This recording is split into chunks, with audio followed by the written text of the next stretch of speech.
Ta-da! Hello. Hi. Welcome. How's it going, everyone? Nice to see you.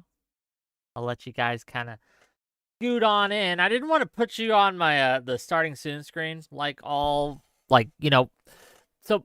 sometimes when I'm going live at first, it takes a while for you guys to get notified and things, for people to click on it, people to kind of get in here. And I don't want to start like right away and get right into it, because then people are going to be a little behind if they want the context of what I say. So I wait a little bit for you guys to kind of come in here, say hi, get settled, maybe get a snack, maybe get a drink, use the little boys and the little girls room, whatever, right? And just get situated before I get into it. But I didn't want to keep you guys waiting on the starting soon screen either, right? It's not the most exciting place to be. It's not the most exciting spot to hang out, but you know what? Here we are. Zephyr Hash, one watching. I am the one. You are the one. Mine says 6 right now, but it'll get up there. Like I said, I'm a little bit early today. Wasn't sure if I was going to go live today or not.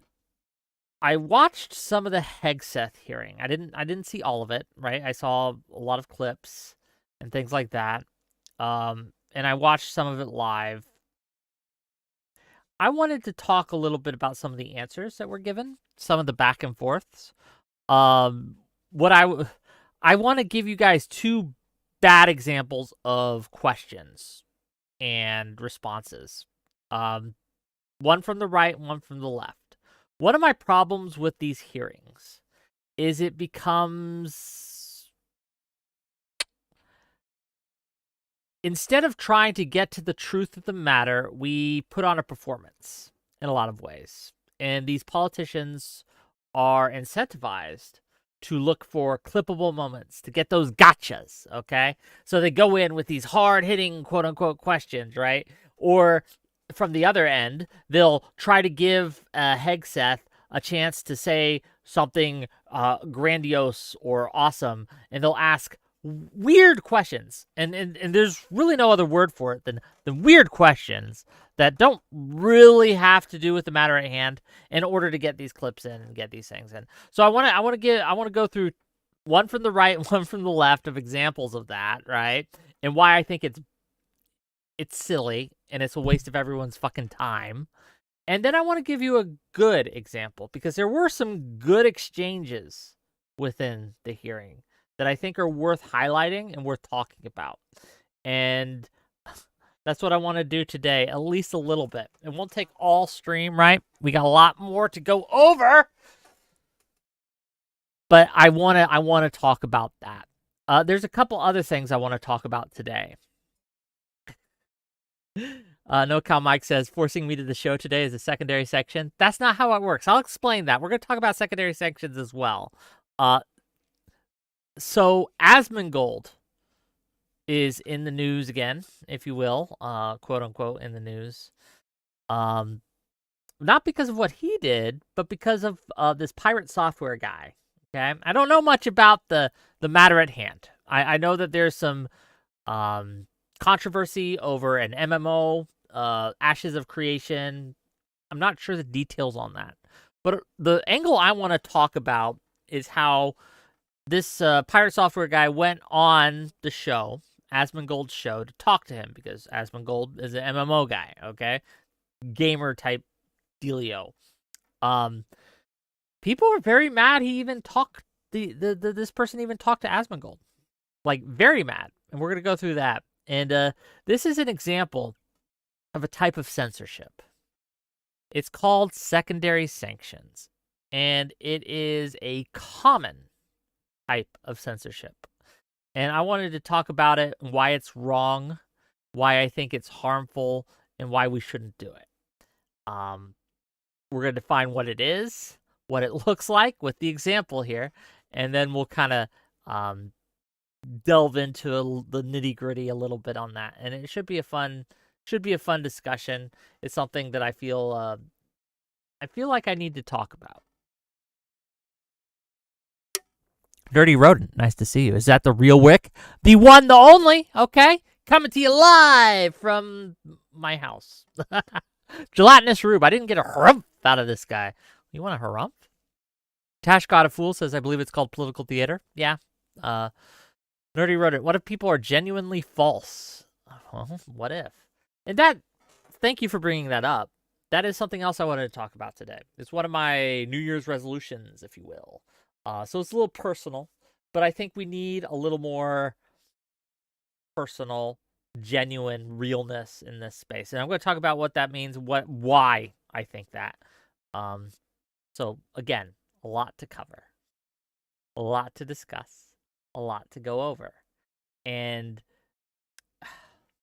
it's just been kind of a roller coaster for me this year so far. I know we're not too far in. We're only half a month in. It's the 14th, but it's kind of a roller coaster, and there's a lot going on in the world, and we are kind of at a precipice, if you will, a precipice. Oh, where we could kind of tip one way or the other, and I want to talk about that too. So first and foremost, let's bring up some of these questions. Let me find. Oh, first of all, okay, no, actually, first of all, this has nothing to do with the Hegseth hearing, but I thought it was hilarious, so I want to watch it with you guys, okay? Indulge me for a moment. Okay, let me see if I can bring this up full screen. I can. Can you guys see it? Here. Okay, tell me if you guys can hear this.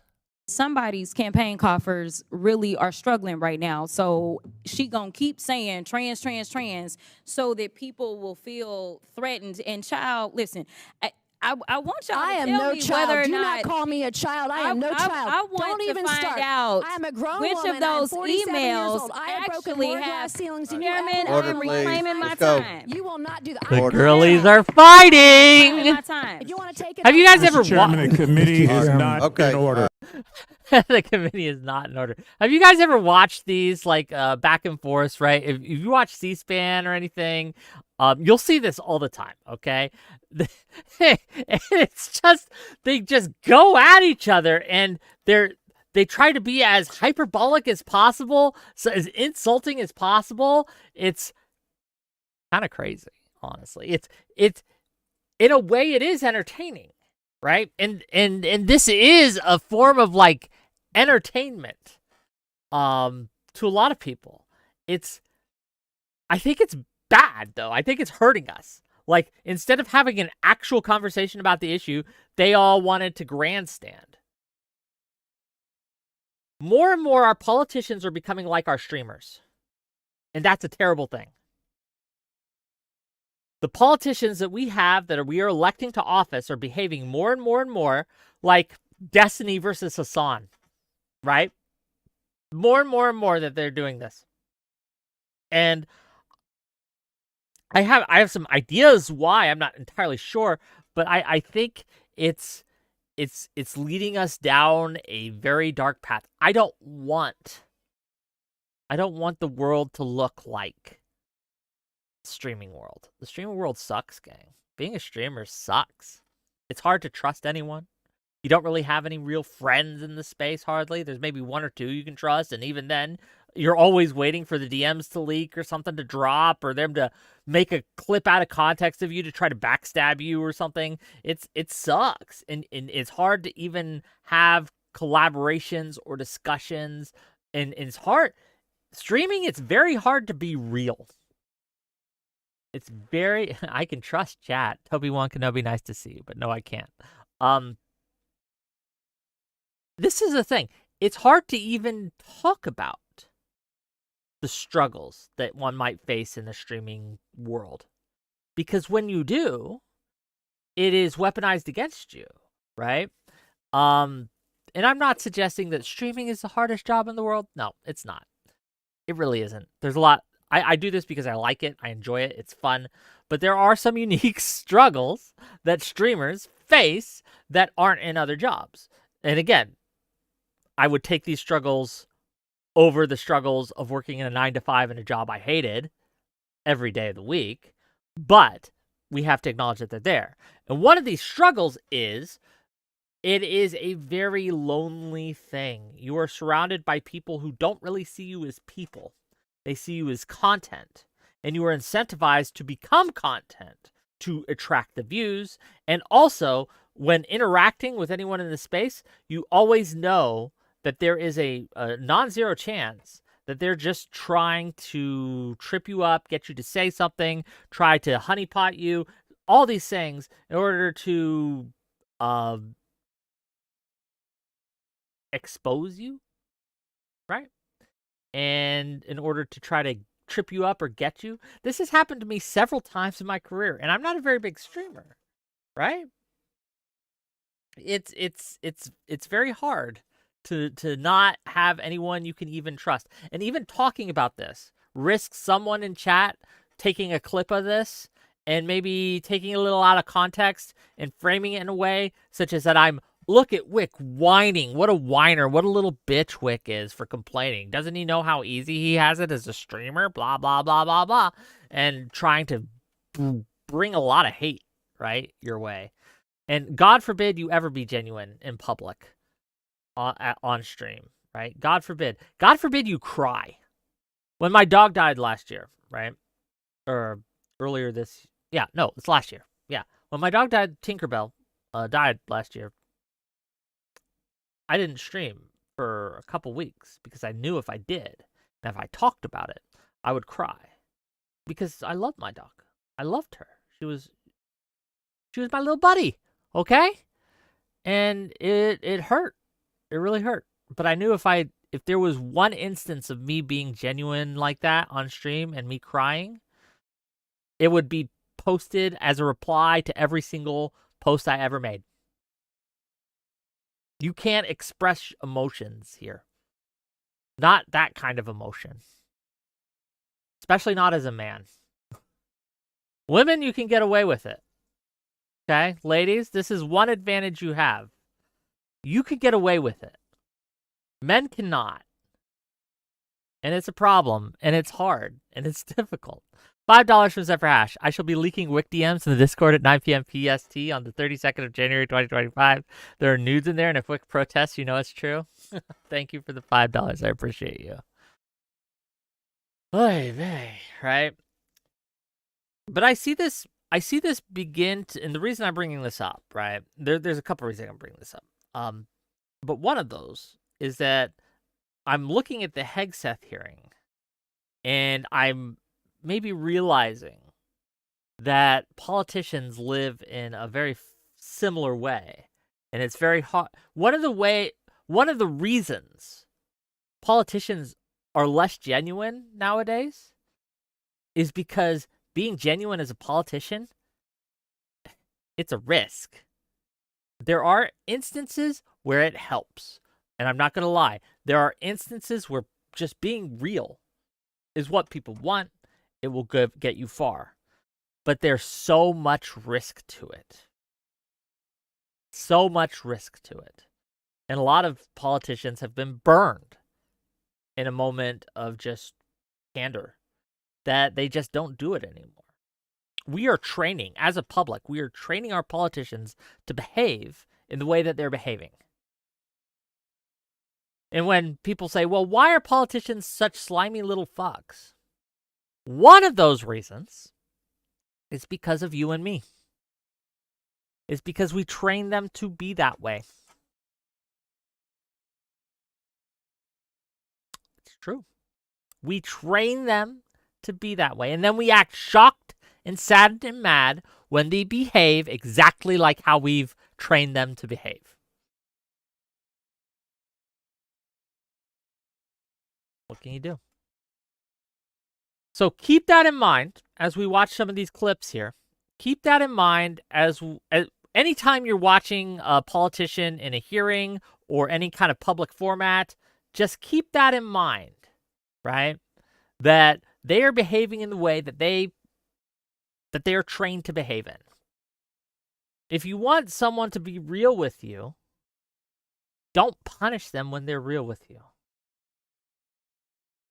And that's the thing about being real. Sometimes they're going to say shit you don't like. That's part of being real, okay? People will say shit that you do not like. that you find offensive?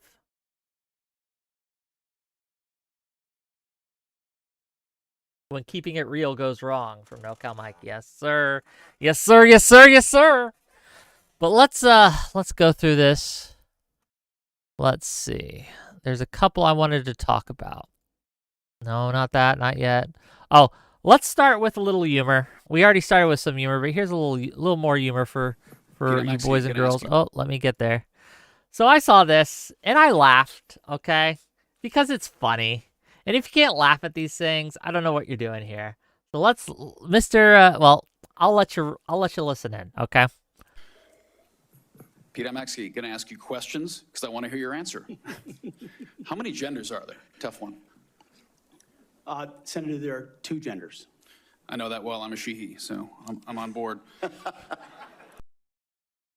It's funny. It's funny. Okay, look, when he started this thing, I was like, okay, 2 genders. Who cares how many genders? Like, again, this is my thought process going through this clip. Like, oh my God, what a virtue signal. Who gives a shit? He's not the Secretary of Gender. He's the Secretary of Defense, and we're not fighting a gender war here, right? It doesn't fucking matter, right? This is such a silly question. It's such a stupid question. But then he hits him with the punchline, and I'm like, okay, I forgive you. That's funny, Mr. Sheehy. Shoeboot says, I didn't catch what he said. He says, I'm a she/he. Do you not get it? She/he? She/he? She, 2 genders? She? Okay, everyone's a critic, gang. Okay, I thought it was funny. I laughed. It's my kind of, I like the puns, okay? Forgive me, okay? I enjoyed it.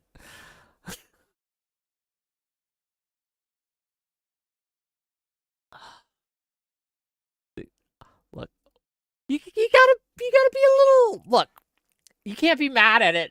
It's just good. It's just good, clean humor. I don't know. I thought it was funny. And I don't know. Boomer humor, maybe. But it was funny.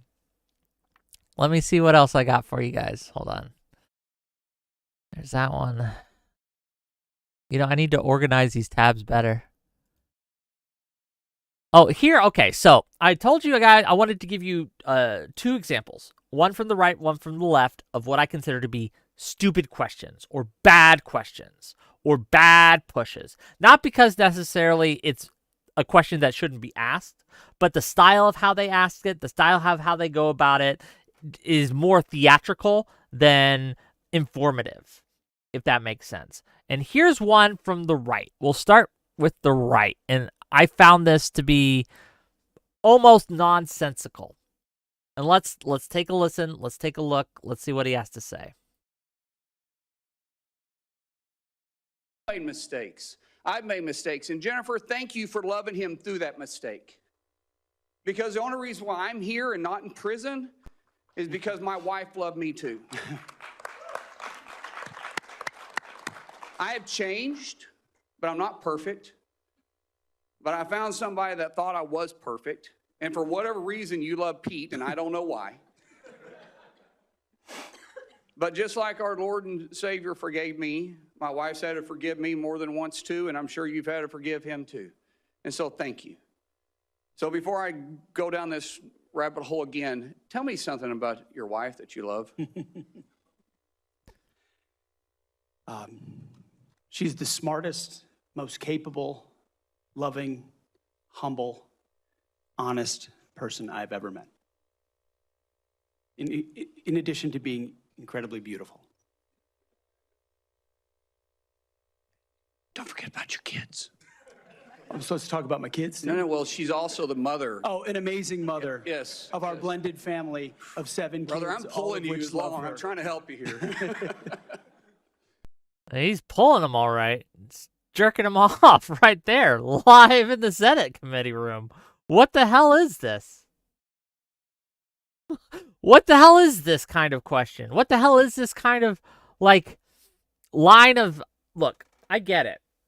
One of the criticisms people have with Hegseth is he cheated on his wives a lot, okay? And I say wives. I think he's on wife number 3 now, okay? Maybe number 4. I'm not quite sure. But the guy's been it's a bit of a womanizer, okay? He's not the most faithful to his oaths of marriage. But, you know, it is what it is. I don't think, like, again, we'll get to the left ones in a minute, but, right, I don't know, it's just so cringe. Oh, tell us how much you love your current wife, and don't forget to add about the kids, and oh, you're so great. What a folksy, yolksy moment here. This is a waste of my time, ladies and gentlemen.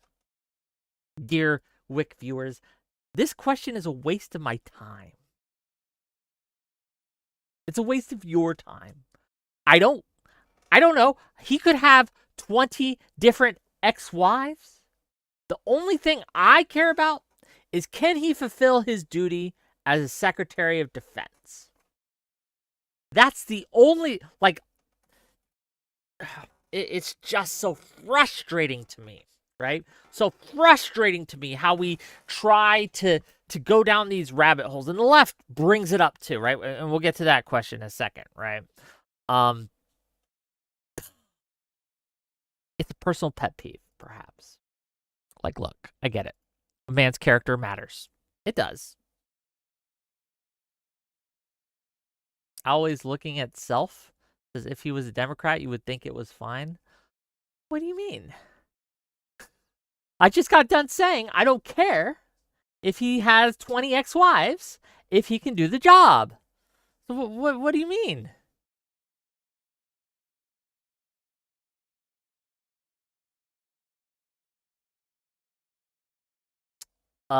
Katarustoni, I don't know how to say your name, buddy. I'm going to call you Kata. Okay, Kata says, don't you think the problem with Hegseth is overlooked due to his vast sex appeal and aura? I don't know. I'm the wrong guy to ask about whether Hegseth has sex appeal. He doesn't to me, but I'm not the target audience here. So, you know. Yeah, Rabid Wombat, I think you're correct. It just makes the political theater and pageantry a little too obvious. And it's distracting. It's distracting from the questions that he needs to be asked and he needs to answer. And I want to get to one of those questions, actually. One I think that he failed to answer. He failed to answer correctly. Let me find it. I had it up and then I lost it. Ugh. Here. It's in my profile. Give me a moment, please. I commented on it. I made a comment.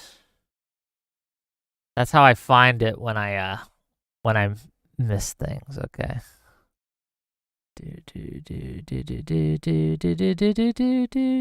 We'll get it.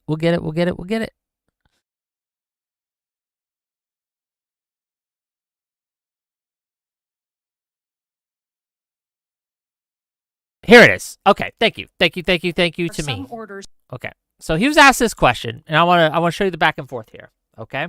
Because this is the question to Senator Elisa Slotkin, okay, from Michigan. This is a question I want to hear, okay? This is a question, I think the answer to this question is very important. Watch what happens here, and then we're going to talk about it, okay? Do you agree that there are some orders that can be given by the commander-in-chief that would violate the U.S. Constitution? Senator, thank you for your service. But I reject the premise that President Trump is going to be giving illegal orders. No, I'm not saying he will, but do you believe there is such a thing as an illegal order that Joe Biden or any other president, Donald Trump, could give? Is there anything that a commander-in-chief could ask you to do with the uniformed military that would be in violation of the U.S. Constitution? Senator, anybody of any party Right. could give an order that is against the Constitution or against the law. Right. Okay. So are you saying that you would stand in the breach and push back if you were given an illegal order? I start by saying I reject the premise that President I Trump will be understand. giving You've done your any genuflecting illegal to him, orders but at all. This isn't a hypothetical, okay? Your predecessor in a Trump administration, Secretary Esper, was asked and did use uniformed military to clear unarmed protesters. This is an important question. One of the things, so for those of you who don't know, okay, I'm former military. I was in the Air Force. I swore an oath of enlistment, okay? Now, officers have a slightly different oath. The wording's changed a little bit. But in my oath, I swore I have the duty to uphold and defend the Constitution from its enemies, foreign and domestic, and to obey the orders given to me by my superiors, including the president, as long as they were lawful orders, right? As someone who swears this oath, you have a duty when someone gives you an order that is in your chain of command that is an unlawful order. So an order that violates the Constitution, an order that violates the UCMJ, an order that violates set down regulations, right? You have not only the ability to refuse that order, but you have the responsibility to refuse that order. You have a duty when a commanding officer asks you to do something that is against the UCMJ or against regulation or against the Constitution, you have a duty to say no. I'm not going to do that, to refuse that order. That is a very, very important question. And why is this an important question? Like, look, you might say, well, of course he's going to say no, right? Of course he's going to say, I would never uphold an unlawful order.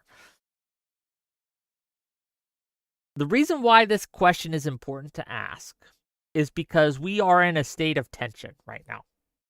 Okay, there are a lot of people who believe, again, you could say rightly or wrongly, that's not important to the discussion right now.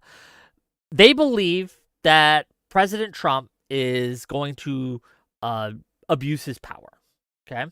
That he's going to do things that are unconstitutional and try to do things that are unconstitutional. That's what a lot of people believe. One of the responsibilities I feel that politicians have right now, especially those in the Trump administration, are to help allay people's fears with that. To say things like, of course, I won't obey an unlawful order, right? Of course I wouldn't. So even if Trump tries to do it, he won't be able to do it. I think that, again, people within the Trump administration just have the duty to say, like, a good answer to that question would have been this. Like, well, I don't think Trump will ever give me an unlawful order, but if he ever does, I'll refuse it. It's simple. It's clear.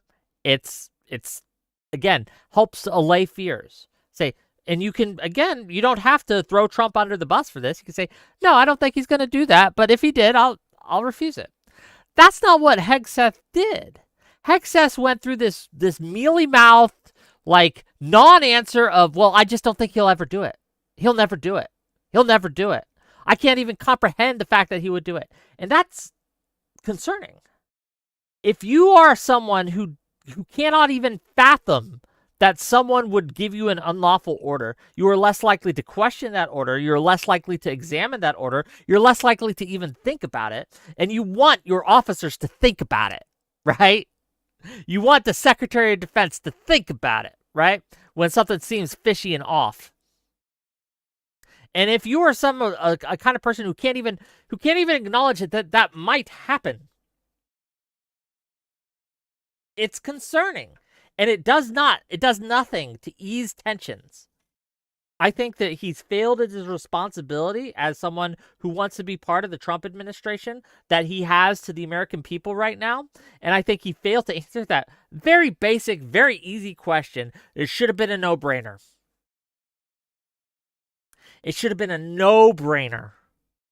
And it's concerning if he felt like he had to, like, give this mealy-mouthed runaround answer here, because Trump would punish him if he didn't. That's also a cause for concern, ladies and gentlemen.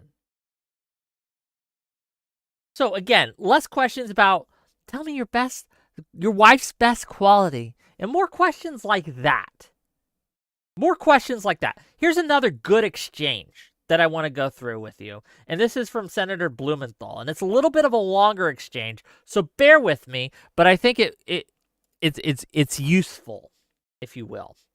There's going to be some of the politeness, the courteousness things We'll try to see if we can do this on like 2 times speed or something. Hold on. Playback speed. Let's do 1.5, and let's go through. Oh, you should probably look. Okay, here we go. You guys ready? For having this hearing. Thank you for being here, Mr. Hegseth. And I want to join in expressing appreciation and respect for your service to our country. And thanks to all the veterans who are here today. And thank you for your service as the ranking member of the Veterans Affairs Committee. I hope we can focus on doing better for our veterans and doing better in management of the Department of Defense. There's always room for improvement. I think what we need in that position is not just better, but the best in financial management. Okay, I want to pause here because I think this is a good lead up. So first of all, I don't mind the courtesies, right? I think this is polite. This is okay. It's neutral. I don't dislike them. I don't like them. They're fine.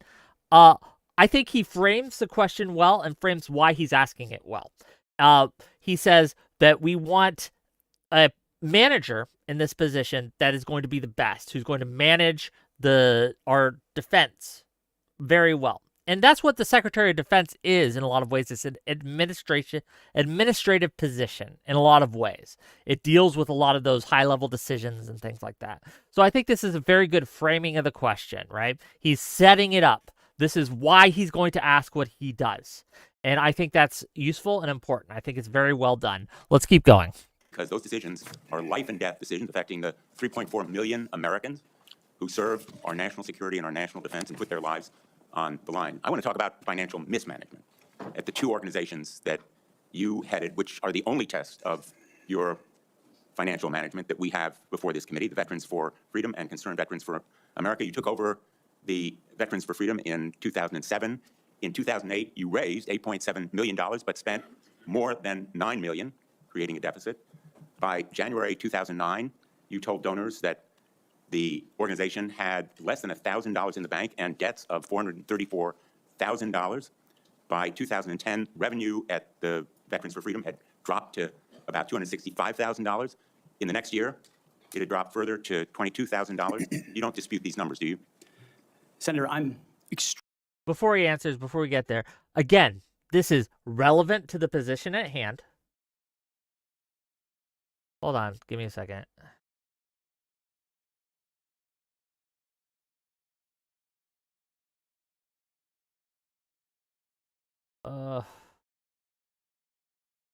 Just dealing with Twitch dummies. There we go. Sorry about that. Had to do some moderation. No, it's fine. It's good that you interrupted. I don't want to catch some flack from there. To the matter at hand, though, this is relevant information. Again, it's a management position, and the only management position that we know of that Hegseth has had is those 2 organizations which were mentioned by Senator Blumenthal there. And we have records of his management and how that went. We have records, financial records, tax returns, etc., of how he did as a steward of those organizations. And Blumenthal, again, I think these are very relevant things to talk about when we talk about the Secretary of Defense. How is the Secretary of Defense going to recommend that America spend its money? And is it going to be wisely? Is the manager is the Secretary of Defense going to manage our resources well? Is he going to be a good steward of the position? And this is very relevant. Again, it's not anything about his wives or his cheating or anything like that. It's, can you do the job? And this is the kind of question we need. Let's see what Hegseth has to say. extremely proud of the work me and my fellow vets did at Vets for Freedom. A bunch of young vets with no political experience, a small group, working hard every single day. We raised donor funds. And we have letters submitted for the record from almost everyone that worked with me every single day, including our chief operating officer, who will attest that every dollar we raised was used intentionally toward the execution of our mission, which is supporting the warfighters, exactly why we're here today, the warfighters in the Iraq surge. There was a campaign in 2008, Senator. It was Barack Obama versus John McCain. We believe John McCain would be the right person to win, and so we spent tax returns from that organization. I'm glad they're for the record. I'm going to ask to be entered into the record, Mr. Chairman. Without objection. These tax returns are yours. They have your signature, and I'm going to ask that members of the committee review them because they're the only documents. I've asked for others. I've asked for the FBI report that would presumably document, it should have documented, this kind of financial mismanagement. And these are the 990s from that organization. By the year of 2011, donors had become so dissatisfied with that mismanagement, they, in fact, ousted you. They merged that organization with Military Families United, and thereafter, you joined a second organization as executive director. In between, Senator, I went to Harvard University for 2 years and Afghanistan. I want to ask you questions about Concerned Veterans for America. Again, Notice his responses. I don't like his responses, Hegseth's responses here. So his first response was that every dollar went towards the mission. That's fine, but you can spend money towards a mission, but you can spend it unwisely. You can spend it in such a way that is fiscally unsound. You can spend it in such a way that's not effective, frankly. And I think that that is important to note when you are trying to be someone who's going to be someone who makes recommendations, who helps to green light or red light different things and projects, right? I think it's important. I also think it's important to note, right, that his response to the fact that he was ousted as head of these organizations, or to being in charge of these organizations, and how the organization had to merge with others to stay fiscally sound after they ousted him, was he's like, well, I went to Harvard. Okay, cool. It's not that doesn't address the concern at hand. What a good address would be, and we'll see if he does this. A good address to this question would be, well, here's actually how we made the organization better, or here's another organization I held where I took the lessons I learned from that mismanagement and I applied those lessons, and here's where we succeeded. And these are the things that we accomplished. This is what we actually did. This is how I was a wise manager, a wise steward of these resources that were put under my disposal. Here we did X, we did Y, we did Z. That would be a good answer. Let's see if he gives that one. another set of tax returns, the 990s from that organization. I asked they be made part of the record, Mr. Chairman. Without objection, both of those returns are now part of the record. 2011 to 2016. At the end of 2013, shortfall of $130,000. At the end of 2014, shortfall of $428,000. You had a surplus the following year, but then another deficit of $437,000. By the time you left, that organization had deep debts, including credit card transaction debts of about $75,000. That isn't the kind of fiscal management we want at the Department of Defense. We can't tolerate it at the Department of Defense. That's an organization with a budget of $850 billion. Not 10 or 15 million, which was the case at those two organizations. And it has command responsibility for 3.4 million Americans. The highest number that you managed in those two organizations was maybe 50 people. Again, he's making a comparison here. I think it's a very pointed question, right? The organizations you had a budget of like 15 million. We're looking at a budget of 584 billion. If you can't manage the little things, how are you going to manage the big things? And this is something that harkens back to like training that I got in the military. That was something that was like drilled into us. You have to be good with the little things, because how are you going to be given responsibility of the big things if you can't do the little things? If you can't fold your socks right or roll your socks right, if you can't make your bed correctly, how are you going to be able to be in charge of these complex, expensive systems that we're training you to be in charge of and to operate? And I think that this comparison, at least from a military veteran's perspective, is telling, right? And again, we'll see how Hegseth responds. But the comparison of like, here's where you mismanaged a little bit. Why should we give you command or responsibility or stewardship, I should say, over orders of magnitude more? Let me ask you, how many men and women now serve in the United States Army? What is Sen's strength? Senator, I would like an opportunity to respond to Well, the I've asked you a impugning of question. my leadership of a veterans organization. Concerned Veterans for America, you're on the VA committee, sir, and I appreciate your service there. The VA Accountability Act and the Mission Act were all brainchilds of Concerned Veterans for America. We used our donor money very intentionally and focused to create policy that bettered the lives of veterans. Mr. Hegseth, I'm asking you a very simple question. Now, see, that answer wasn't bad, right? He's like, these are the things we accomplished. I don't know enough about those things to say whether they were good, but he had something to give. That's good. But again, he needs to answer the overall concerns here. He had deficits of hundreds of thousands of dollars in his budget. Why is he going to be a wise steward here? How many men and women currently serve in the United States Army? Senator, the United States Army, 450,000 on active duty, sir. And how many in the Navy? And the Navy is 425, sir. Well, it's 337 this year. How many in the Marine Corps? 175,000, sir. 172,300. Those numbers dwarf any experience you had by many multiples. I don't believe that you can tell this committee or the people of America that you are qualified to lead them. I would support you as the spokesperson for the Pentagon. I don't dispute your communication skills, but I believe that we are entitled to the facts here. I've asked for more documents. I assume you'd be willing to submit to an expanded FBI background check that interviews your colleagues, accountants, ex-wives, former spouses, sexual assault survivors, and others, and enable them to come forward. Senator, I'm not in charge of FBI background checks. But you would submit to it and support it. I'm not in charge of FBI background checks. Thank you, Senator Blumenthal.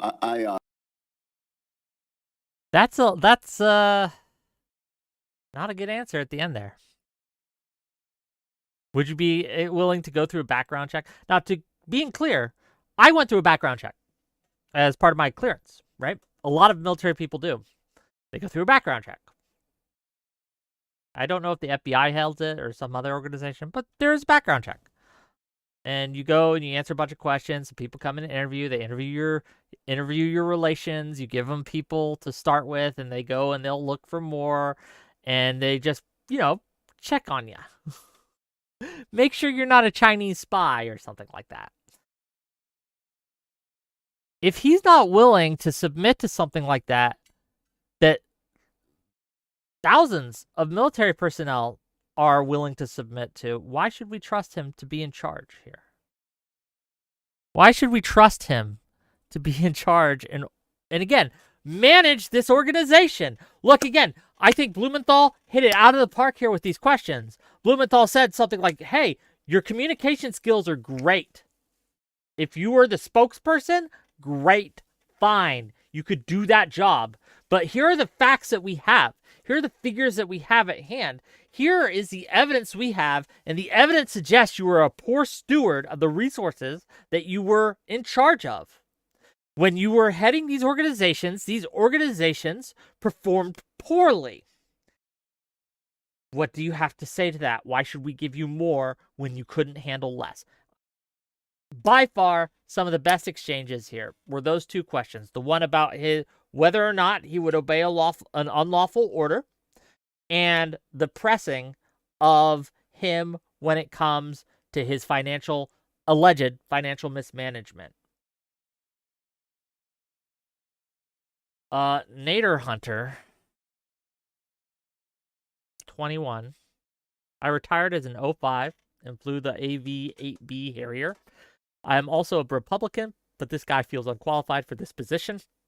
Many of his answers just give me a very, very uneasy feeling. He just feels extremely unqualified for Secretary of Defense.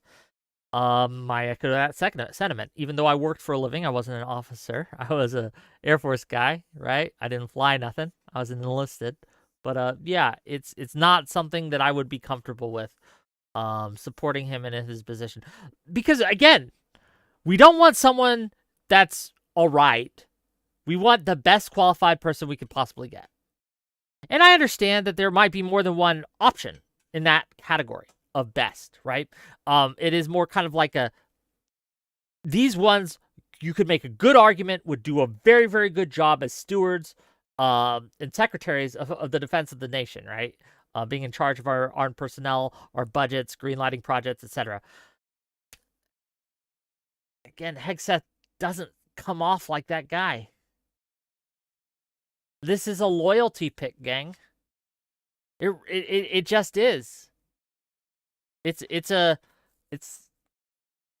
Look, I get it. Politics is a thing. You reward those who help you politically with cush positions, nice things. I'm not necessarily against that in practice or in principle, right? But this is not one of those positions that you should hand out as a gift to your loyalists. This isn't one of those positions. Secretary of Defense, Secretary of Intelligence, this shouldn't be patron posts. You should have people who are actually qualified, and not just qualified, but the best in those positions. And again, like I said, Hegseth doesn't give me that. Okay? Doesn't give me that at all.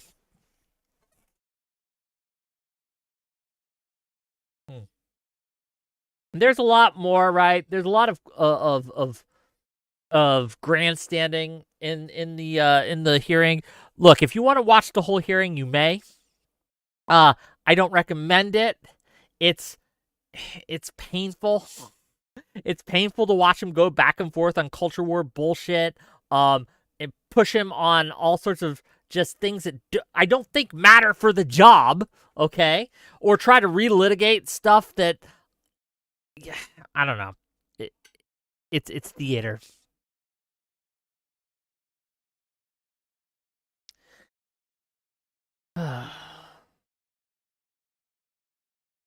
Wolf Glenn says the best would never agree to serve for Trump. I don't know if that's true.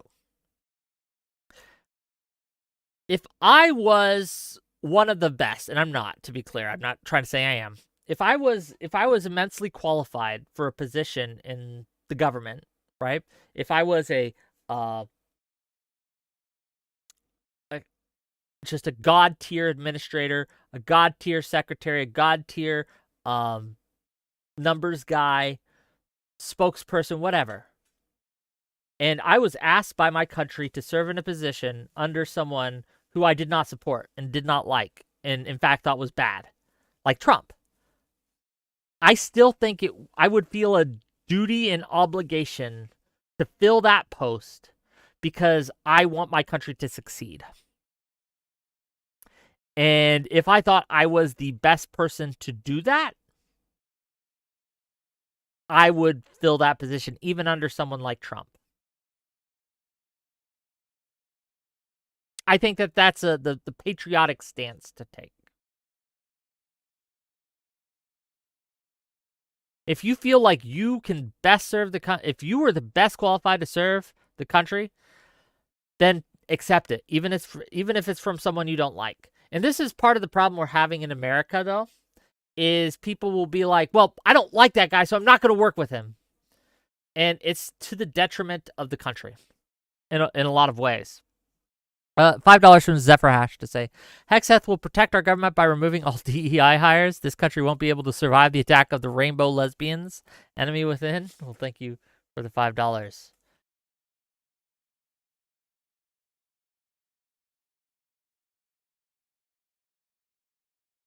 But does that make sense, right, Wolf Glenn? I think that, again, if I am in that class of citizen and I am asked to serve in a position where I know, or I have every reason to believe that there are no better qualified than me, right?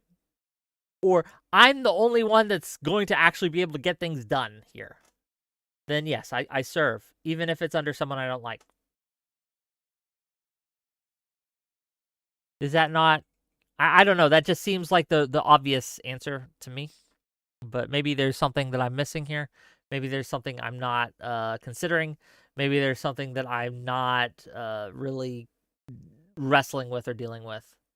Nader Hunter says, his refusal to answer the question regarding unlawful orders really bothers me. In the military, not only can you, but you are expected to not obey unlawful orders. I think that's my number one red flag with him. Well, yes, absolutely. I think that, again, as I said before, you don't just have the ability to refuse an unlawful order. You have the responsibility to refuse an unlawful order if you were given one. Keep in mind, you're not really usually given one in the military. I never received an unlawful order when I was serving. It's not like they happen all the time, right? But it is there because it does happen, and you have the duty to refuse it. Determinata says, I think it's about serving the office versus the man. As long as you know you can stand up to whoever is in that office when it's necessary, even if it means your dismissal. You got to have a backbone, right? if I was Secretary of Defense and if the president came to me and was like, I need you to go and do something unlawful, I would tell him no, that this is unlawful. I will explain, hey, President, this is why we can't do that. This is why it's unlawful for you to ask me. So please don't ask me. And if he pushed the issue, if he continued to press the issue and tried to get me to do this, I would continue to say no until either A, he pushed me out and I want to say deplatformed. That's not the word, right? Look, I'm so streamer brained. I'm like, he's going to deplatform me. No, he's going to fire me, right? He's going to dismiss me. Sorry, Kick. But no. Yeah, until he either dismissed me or if he was going to do it anyway and go over my head, I would simply resign at that point. Wick for defense secretary? You don't want me as defense secretary. Okay. I'm aware of my limitations. I do not have the ability to manage organizations of that size. I've never done it. It would be a mistake to get me into that position. Right? And if I was asked to be in that position, I would laugh the person out of the room. Like, what are you smoking? What are you doing? That's not what, right? That's silly to even ask me. Of course, the streamer dude, you're going to ask streamer Wick with like 45 people watching him on YouTube. I don't know, 20 or so on Twitch. You're going to ask me to like manage 3.84 million people with a budget of $584 billion. Nah, get serious. And that's what I wish our politics was. Our politics isn't serious anymore. And we need serious people back in the saddle. We need serious people in these positions of power. On this note, right, we're going to transition a little bit here. Because do you know, gang, you might not know this, okay? This is something I just found out today. Maybe everyone else knew it, except for me, right? Did you guys know that Bernie Sanders, and I think he's doing it right now, right? Bernie Sanders is on stream, and please don't switch the channel, okay? Don't go, right? You can watch the VOD. I'm sure they'll put it on YouTube or something, right? He's going on with Hassan. Bernie and Hassan are streaming on Twitch.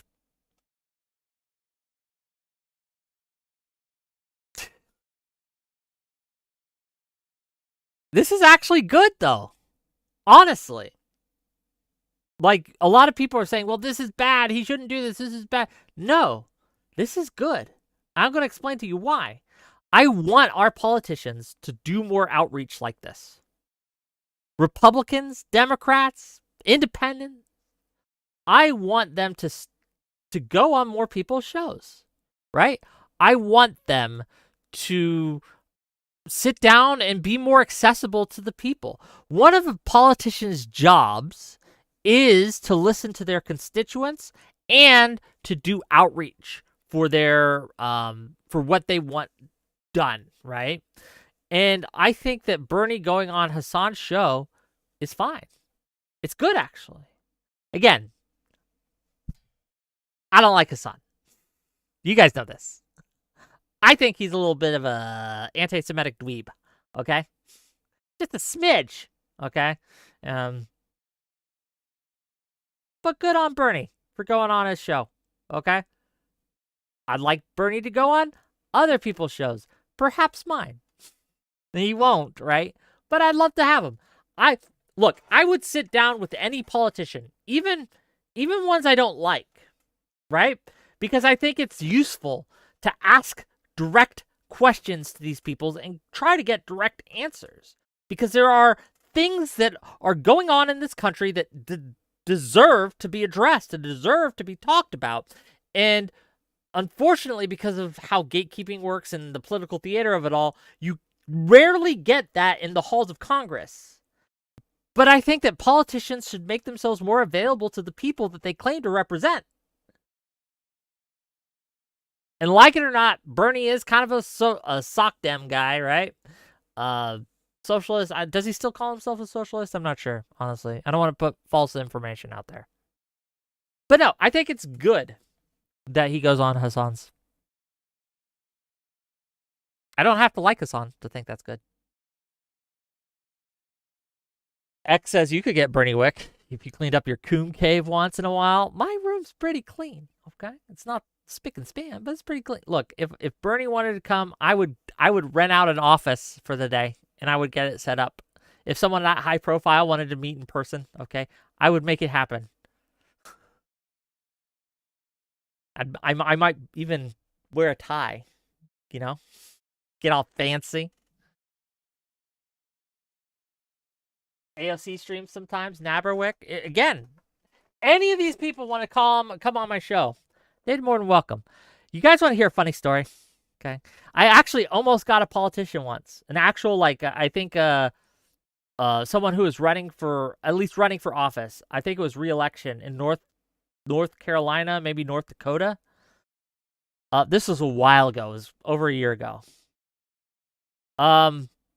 They said yes at first because they thought I was someone else. They thought I was Adam Mockler.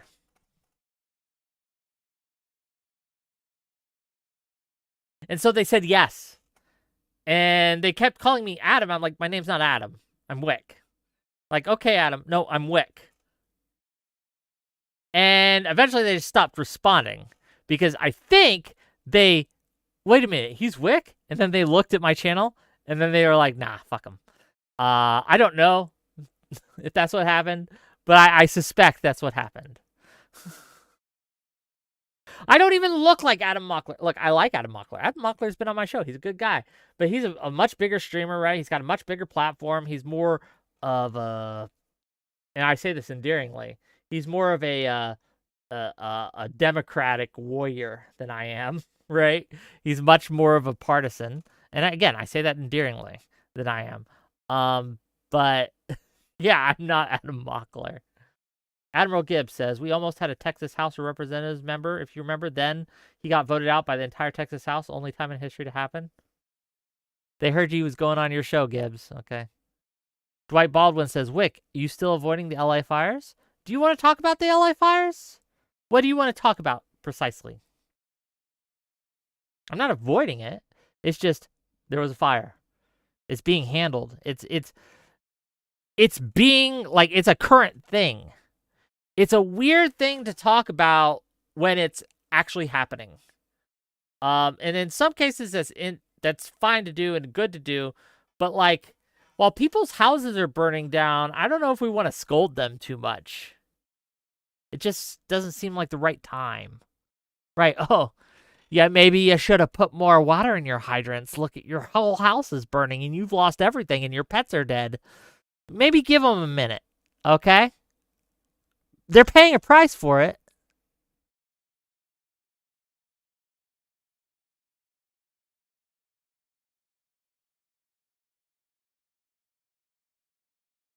Just look. On that note, though, let's talk about something that happened during the hurricane and is happening again that we really need to nip in the bud because it keeps happening and I keep seeing it and it keeps not being true. Okay. So there's been a lot of headlines, an article recent, like an announcement, like this is from the Spectator Index. And let me read this. It says, Biden announces a $771 one-time payment to victims of the California fires. And it's framed as FEMA, right? The Federal Emergency Management Assistance, whatever thing, is only giving people $770 that are affected by the fires. Okay, that's how it's being framed. And a lot of people are running with this. Like, oh my God, what a terrible person Biden is, right? He's only FEMA's useless. They're only giving people $770. That's it. And their whole lives are ruined. And that's all they get. Okay, it's just not true. It's true as far as it goes that yes, there is a $770 relief one-time payment that is given for immediate necessities, such as, you need food, You need to rent a car. All these things, right? So they give $770 for that. But then you get more for different other things that you have. But that takes a little longer to manage, right? It doesn't come all at once. $43,600 for housing relief, for home repair replacement. It's not enough to rebuild your home, but it's way more than $770. Okay? There are an additional $43,000 is available for other needs. Damage to vehicles, funeral, property damage, childcare expenses, all these things. Again, it's the $770 that you're getting is for the right now, right? But then you apply for and you're hopefully granted, again, almost $100,000 in additional assistance. It's not going to replace your house. It's not. But again, to frame it as that the only thing you can get is $770 is just not true. It's just inaccurate. Whoa, Wick got veneers? Yeah, I got it replaced last year. Oh, I say last year it was a few months ago. November, I think. It's relatively recent. But yeah, here's the thing is we could talk about disaster management reform, right? We could discuss that. That's fine. But let's be honest about what's happening here. And at least with FEMA, there are you get more access to money than just the $770. Like the people who were victims of the hurricane, they had more access to money than the $770 that was reported. That, oh, this is all we're getting is just a $700 check or something. This is insulting. Again, that was just for you need food now type of deal. I don't know. It's hard to address issues when we won't be honest about those issues and we won't be accurate. And that's one of the reasons I'm not avoiding the fires. I haven't yet ascertained enough information to accurately say where all the points of failure were. It looks like there was a combination of extremely high winds, extremely dangerous conditions, and mismanagement. I don't know where the gravity of that problem lies yet. And until I do, I'm not going to spout off about it too much. It's simply that. That combined with the fact that it is an ongoing thing and people's lives are being ruined, I am adverse to using it as a political football to trash my enemies or uphold my allies. So I'm going to take a beat. I'm going to take a minute. I'm going to let it play out. I'm going to see where the facts lie. And then we're going to go with it, right? And we can talk about it.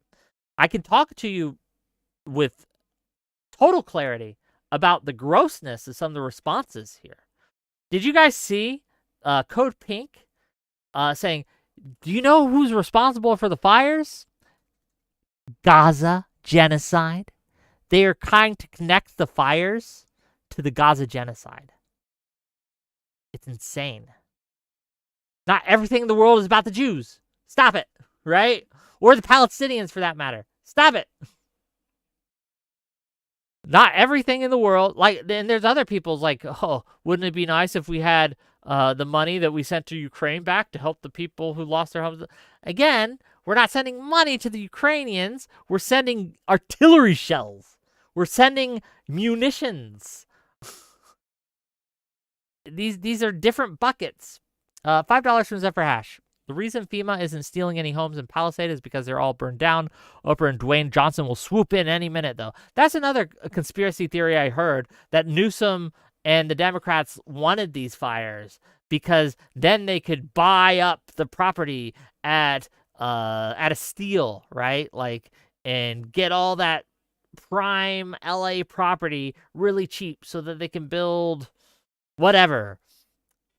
Again, the reason I'm not talking about it in very detail is because there's so much noise out there right now, and it's hard to get an accurate picture. For example, I'll give you an example. It was reported that last year there was budget cuts. Was it last year or this year? One of the two. There were budget cuts to the fire department to the tune of $17 million, $18 million. That claim has been challenged by others, and I haven't yet figured out which one is telling me the truth. So I can't tell you, right? I can't give you an accurate read on this yet. I don't know. I don't know enough about municipal budgets. I don't know enough about fighting fires that's a JDAM just for listening. I can't do that. I don't have the expertise for you. I don't know what to tell you. When I have an opinion that I can ground in a basis of here's some facts of the matter, we can talk about it. I just don't know yet.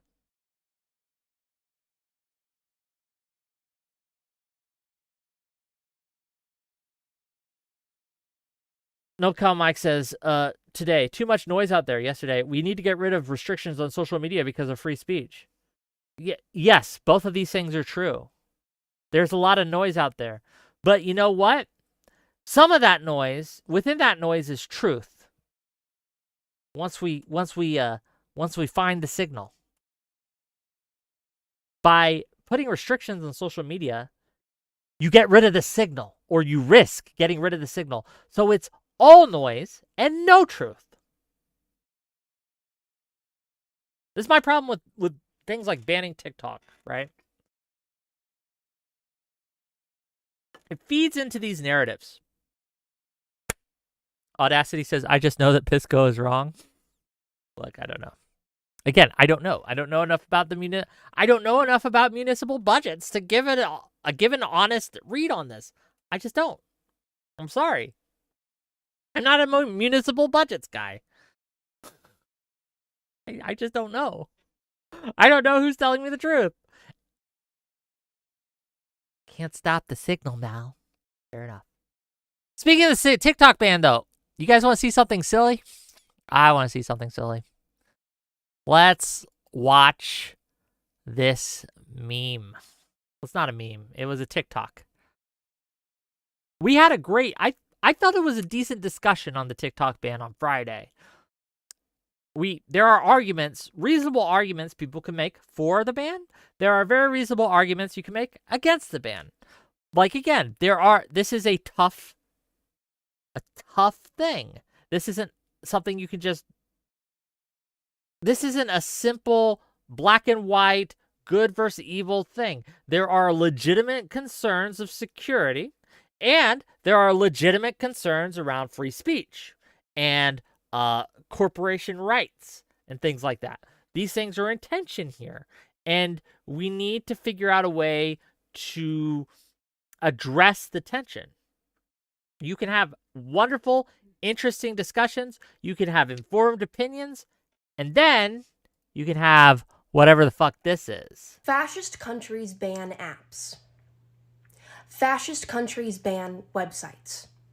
Fascist countries ban apps and websites under the guise of threats to national security, when every other country knows it's about suppressing the free speech of its citizens. If the government believes that a single app could, quote from the hearing on the 10th, skew the perspective of American citizens to be anti-American, maybe the real problem is that American citizens are already in such a state of political unrest and unhappiness that our government is scared a single foreign influence could tip the scale and have it all be over. Don't you think that by taking away the, and I quote, key communications channel of Americans, it's going to make those 170 million Americans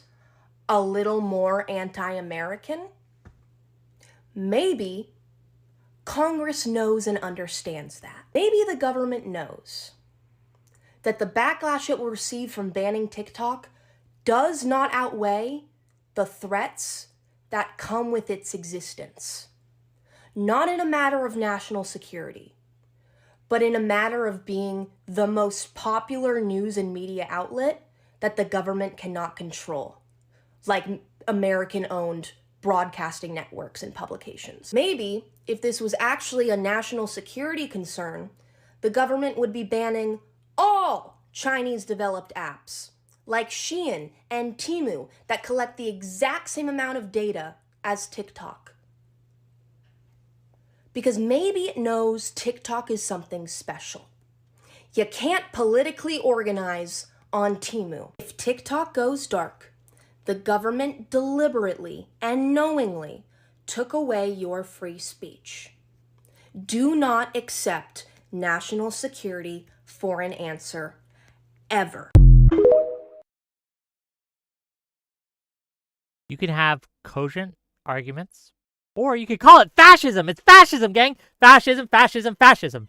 Fascism, fascism, fascism. Fascism, fascism, fascism, fascism. Turn your brain off, listen to our words. Fascism, fascism, fascism, fascism. Turn your brain off, don't have to think. They said fascism, fascism bad. Don't think, never think. That's silly. Come on, look, I'm against the ban too. I'm with you, sister. Preaching to the choir here. Don't... Fascism? It's not fascism. Okay. Look, again, I'm against the ban. I don't think that the national security concerns outweigh our right to free speech. I think that there are legitimate worries about violations to corporate rights here. I think there are legitimate worries about this being kind of a slippery slope, creating a precedent where the government can come in and suppress speech it doesn't like. Those are legitimate concerns. But these are serious things that need to be talked about in a serious manner. Not this. This isn't serious. This isn't serious. This isn't how we should address it. Saying things like, well, maybe, people are in such a state that they just are so anti-American that a foreign influence can just push it over. You know why a lot of people hate America today? Is because of propaganda on TikTok like this. It's propaganda. And they're swallowing it whole. They're guzzling it down, gang. They're guzzling buckets fulls of this propaganda, okay? And it's crazy. Look, this idea, look, and the question she asked, well, if they're banning TikTok for gathering this data, why aren't they banning other apps like Temu? And I forget the other app that she mentioned. Gang, they banned Grindr, which was a Chinese app, okay? And they forced it to divest, and it did. But Grindr was collecting data, and so Congress went through and forced it to divest because of these security concerns, right? This isn't the first time it's happened, and it's unlikely to be the last. There are issues with again, the way that this is being handled that I find troubling, but it deserves serious discussion, not whatever that was.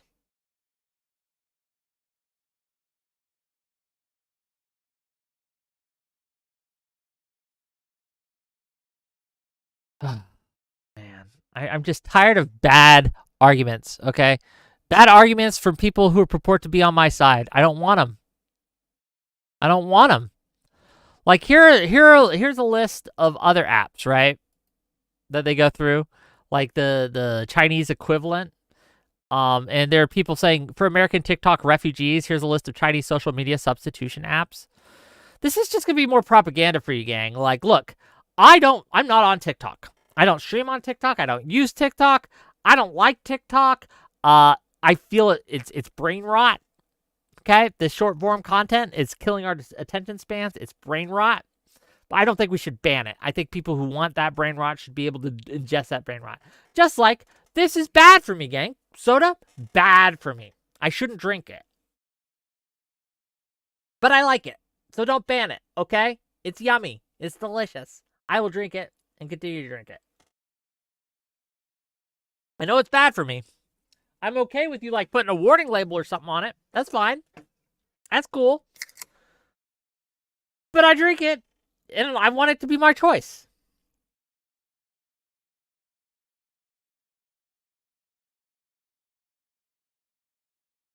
It's just, I don't know. We don't need a nanny state, okay? And I fear like a lot of people want the bad things to be banned. And I think it infringes upon our freedom of choice here in a way that I find oppressive and suffocating. Shoeboot says, would you be cool with a warning label on TikTok? Yes. I think restricting access to minors is fine because minors don't deserve the same rights we do. And that's just a true take, right? You shouldn't give minors the same rights and responsibilities that adults get. So I think restricting it towards minors, based. But if you're an adult, you should be able to consume it and use it if you wish, right? Second thing, I think that, again, simply spreading awareness that, hey, this is propaganda, and this is something that they're collecting data, and it is a potential risk. I think that just doing that is going to really help. Look at how we dealt with cigarettes, gang. A lot less people smoke nowadays. Do you know why? One of those reasons is the public campaign against smoking.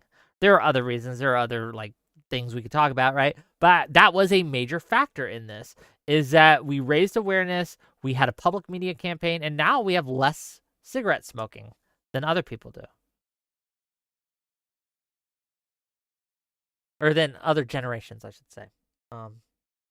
That's good. Awesome as Coyote says, no, it's not. It's because of the high taxing of cigarettes. That's been going, again, that was going on for a long, long time. And it is a factor as well. But these things, again, came together to help. You can't say it was only one thing or only the other.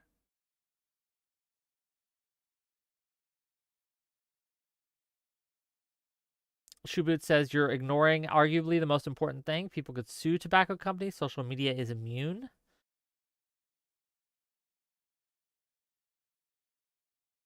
I'd have to think about that. Maybe.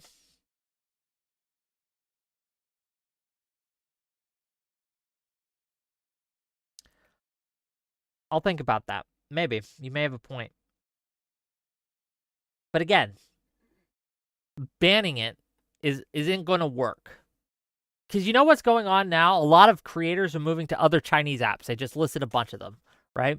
Redbook is an app they're moving to. Let me show you guys this.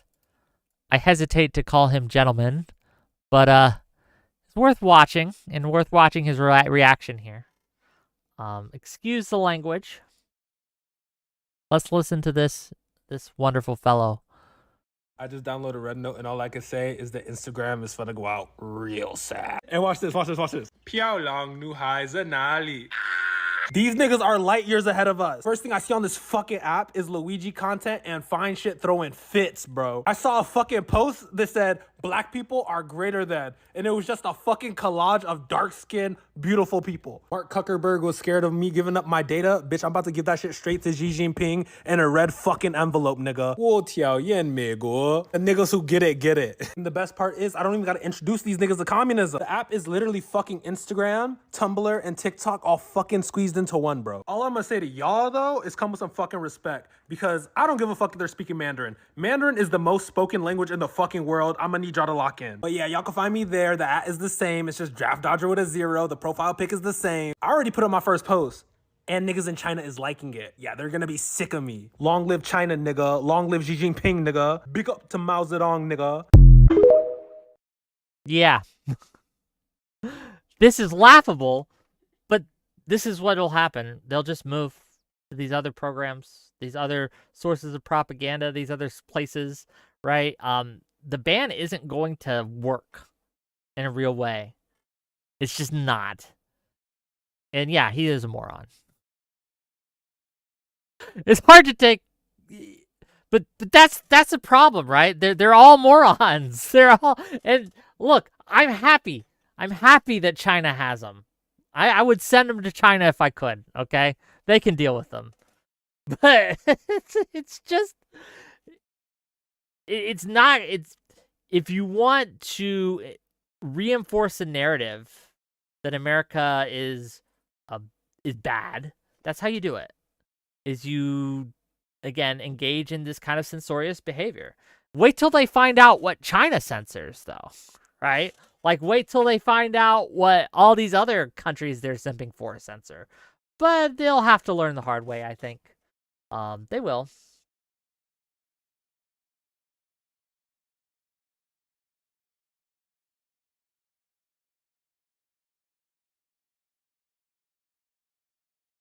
Rabid Wombat says, wait till he goes to China as a black man. They're racist. They're racist against Japanese more than anything, though. China hates the Japanese because of World War II. Some facts for you. Information, if you will. Let's see. I had some other things to show you, ladies and gentlemen. I got just too much here. Just too much. So we talked a little bit about TikTok. We talked about Hegseth. We talked about FEMA and the fires. Do you guys want to talk about secondary sanctions? I think it's worth discussing secondary sanctions. So raise your hand, brothers and sisters. Raise your hand if you know what a secondary sanction is. Anyone? Class? Bueller, secondary sanction. Anyone know what that is? Okay, let me explain. A secondary sanction is when you not only sanction the target. So say I hated Tessie Johnson, right? And Tessie Johnson knows why. And I hated him. Tessie Johnson, you're a bad person. I don't want to have anything to do with you anymore. Okay? So I stop associating with him. I block him. I don't talk to him. I refuse to do any business with him. I refuse to buy any product he sells. I boycott him, etc. And there, that's it. That's a sanction. I've just sanctioned him. I've said, I'm no longer going to deal with you. Secondary sanction is when I say, and also, I'm going to not deal with anyone that has any association with Tessie Johnson. So if you talk to Tessie Johnson, the sanctions I put on Tessie Johnson will be also applied to you. That's a secondary sanction. Because the other person, like Rabid Wombat, who is best friends with Tessie, okay, they're best friends. They love each other. It's kind of weird, actually. When Rabid has relations with Tessie Johnson, Rabid didn't do anything. I like Rabid. He's fine. But because he talked to Tessie Johnson, I am now sanctioning him. Not for anything he did. Except for, again, talking with Tessie Johnson. Okay? That's a secondary sanction. And we can see an example of this being played out today. Right? Right now. Currently. With Asmongold. Oh, Asmongold. We're going to talk about you today, buddy. A lot of people don't like him. I don't know him, right? A lot of people say he's racist, transphobic, whatever. But the internet, or at least major portions of the internet, has decided to place secondary sanctions on Asmongold. $5 from Zephyr Hash. Moving to new platforms never works out for the content creators unless it's to a bigger one like Twitch, to YouTube. Even then, it's not the same audience. However, it works fine for the ideologies, and a lot of people will purposely try to put themselves in a smaller echo chamber and put their audiences into smaller echo chambers. They're fine with losing a little audience so that they can radicalize their audience more, and we see that play out. But let's talk about that later. Let's talk about secondary sanctions. So, if you guys aren't aware, there is a bit of a controversy right now regarding a game called Ashes of Creation. So Ashes of Creation is an MMORPG. I'm not exactly sure what the issue is, but there is an issue. And a streamer by the name of Pirate Software, Pirate Software guy, something like that. I could probably just check the post, right? Yeah, Pirate Software. That's it. That's the name. He went on live to talk with Asmongold about the controversy. Pirate Software isn't being accused of being racist. He isn't being accused, to my knowledge at least, of being transphobic. He isn't being accused of being a misogynist. None of these things are direct accusations that they are being made against Pirate Software. Again, to my knowledge. However, he talked to Asmongold, and so he is getting the secondary sanction treatment. Asmongold, they have called things like racist, bigoted, transphobic, misogynistic, anti-woke, anti-SGW, whatever, right? They hate Asmongold. And they have decided to secondary sanction him. Let's look at some of these posts. Okay? From Jaden Animate. Not huge, right? This is so disappointing, Pirate Software. You can't just avoid politics in your community. Doing a video with someone who is one of the worst voices in games is so openly misogynistic, transphobic, racist. It's a baffling decision. Asmongold is a detriment to games in every sense. Again, Pirate Software isn't being accused of this. Asmongold is. And because he is associating himself in just talking, right? Just merely occupying the same space as Asmongold. And again, I would venture to say, and I'm not sure that this is true, maybe someone can correct me, Asmongold is probably orders of magnitude bigger than than Mr. Pirate Software. Orders of magnitude bigger. I know who Asmongold is. I don't know who this Pirate Software guy is. I've never heard of him. He's a massive grifter. Fair enough, but that's not what he's being accused of right now, right? He's being accused of associating with the bad guy. So they have, again, decided to just entirely come after this gentleman. You can't platform the guy. You can't reason with him. His community is full of people likewise to his beliefs, and seeing this, they'll most likely join yours. You can't take the politics out of gaming. Politics frames the creation of games as an art form and contextualizes them. The statement just isn't good. You can't just say, ignoring all the insanely racist and sexist stuff you yell about. How about this new MMO? I can't recommend people your content in good conscience if you collaborate with people who actively make gaming worse. This is something that Pirate Software said. He says, if you're upset over something political, then you should know by now that I don't allow political soapboxing or statements in our community. The video is two people that play MMOs talking about an upcoming MMO. If you want it to be more than that, I don't know what to tell you. Here is Pirate Software in his defense saying, we talked about the game because he's become a flashpoint of a drama around it due to another creator disparaging it. If I didn't talk to him about the issue live, then there would be no voice in the room about how good the game is. Hate me if you want, but this is silly. But this is how, gang, this is how secondary sanction works. It doesn't matter if it's silly. They are signaling that if you talk or associate with Asmongold, you will be punished. So don't do it, or we will come after you, and we will punish you. That's what's being signaled here, okay? And it's not just this post. There are much more, right? Here's one. Fuck off, you cowardly, amoral arsehole. No politics is an excuse to be pals with someone who expresses bigoted beliefs all the time, calling Palestinians an inferior race and women he finds unattractive hogs. Women and minorities aren't safe in your community. What do you think's going to happen to them in their community? Like, he talks to Asmongold, and then what? And then suddenly this Pirate Software guy is going to not censor things he previously censored? Is that what they think is going to happen? It's this real weird kind of view of the world that you can't ever associate with anyone who isn't perfect or who is bad. You can't in any way associate with him, even if it's not about the bad thing in question, right? So, for example, if I wanted to build a school, let's say, okay, or a building, I would get the best architects available. If one of those architects happened to be a wife beater, that would be bad. But it wouldn't, as long as it didn't affect his ability to build the building. Okay. Building ain't gonna collapse.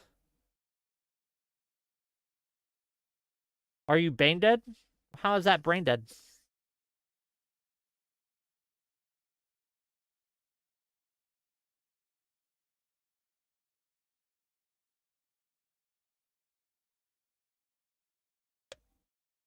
Die, Steve. What is brain dead about that? What if he made a mean tweet at Twitter? Okay, you hire a guy to build a house, and then you find out he voted for Trump. Oh no, let's fire him. He voted for Trump. Trump's a fascist. Trump's a Nazi. Trump's a guy, and you voted for him? Oh my God, how are you going to build this house? Oh no. And you think I'm being hyperbolic here. But let me show you guys another tweet.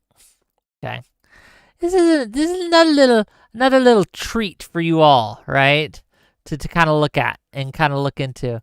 Let me get it. Let me find it. Here it is. This is from Pathfinder, the creator of Pathfinder. I'm not sure if he created it or if he runs it or if he's the CEO or whatever. This is what he says. If Vance, talking of JD Vance, has played Pathfinder, I want him to send his books back. No space for fascists in our game. This is the cringiest bullshit I have ever seen. JD Vance plays a game that I invented. Oh no, our game is now tainted forever. What? Fuck off. Look, if I made a video game, or if I made a tabletop game, or if I made any kind of game, okay, I would want bad people to play my game, because when they're playing my game, they're not being bad people. I'm saving you all. They are addicted to my game. They're rolling dice. They're pretending to be adventurers in dungeons, and they're not being fascist outside. That's a win.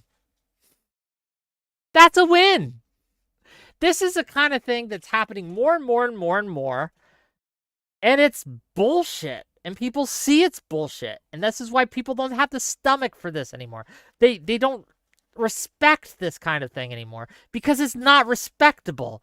If JD Vance wants to play a Pathfinder, who cares? Right?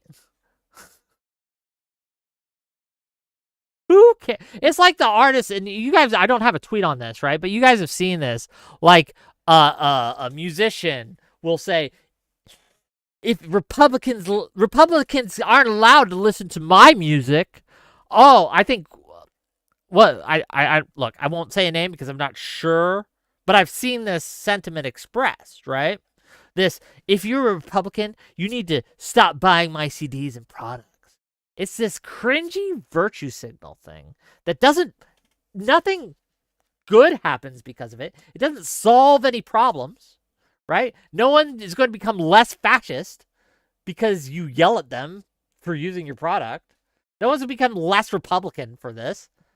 It's going to do nothing. In fact, it's going to make you look stupid. It's going to make the people you associate yourself with look stupid, and it's going to hurt the causes you purport to care about. $5 from Determinatus. If I were the owner of Pathfinder, I would make that announcement so all the MAGA people would buy it in droves to own the libs. Oh, fair enough. You know what? Fair enough.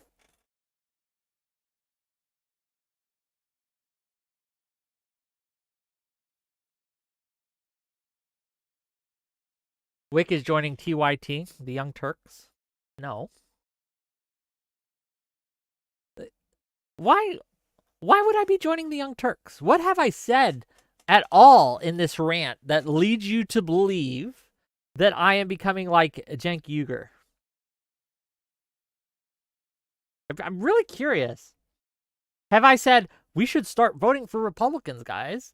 We should start supporting their causes, guys? I've never once said that. AKA Batozai. Hey. We're ranting today. I know you guys like the panels, and we're going to have more of those on tomorrow. In fact, we're going to have Visora, and we're going to have quibbles over coffee, and they're going to be arguing about sex workers, and government-funded sex workers. That'll be fun. And then Thursday, we're having the all-women panel about women stuff. That'll be fun. But today is my day. Today's the day I yell at you, okay? Today's the day I go on unhinged rants and talk about how they're turning the frogs gay and all shit like that. I don't know. You mean like Stormy Daniels? Yes, exactly. Zephyr Hash for $5. We need more unity and freedom of expression in this country, and anyone who disagrees shall be shipped to China where they don't have these. Funny. Look, this happens on the right too. And this is something I've seen over and over again on the right that is wild to me, right? This person came out with a product that has woke in it. Don't buy it if you don't like it. That's simple. Easy. If you don't like it, don't buy it. But if it's a good product, who cares? Who gives a shit?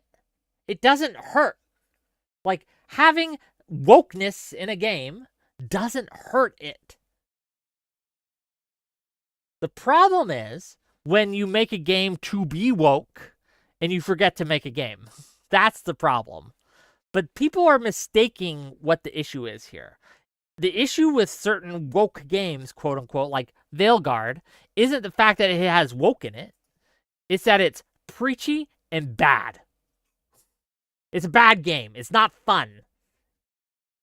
That's the issue. There are other games that are woke that people love. Baldur's Gate 3. That's a great example. Bestseller. It has woke in it, but it's a good game. It's fun to play. It's well written. It's interesting. Okay? Another example. Fantasio Metaphor. I forget how to say the name, but it's a RPG, a JRPG I played. It's very wokish. It's got very kind of a woke art, kind of deal to it, right? But it's a super fun game. I was like 70 hours in, and then my old computer with it on it died, and the save didn't transfer over, and I don't want to start it again, not until I've forgotten all the part of it, because I was 70 hours in, and I'm still pissed I lost the... I should have cloud saved. I didn't. That was my bad. But yeah. It's this...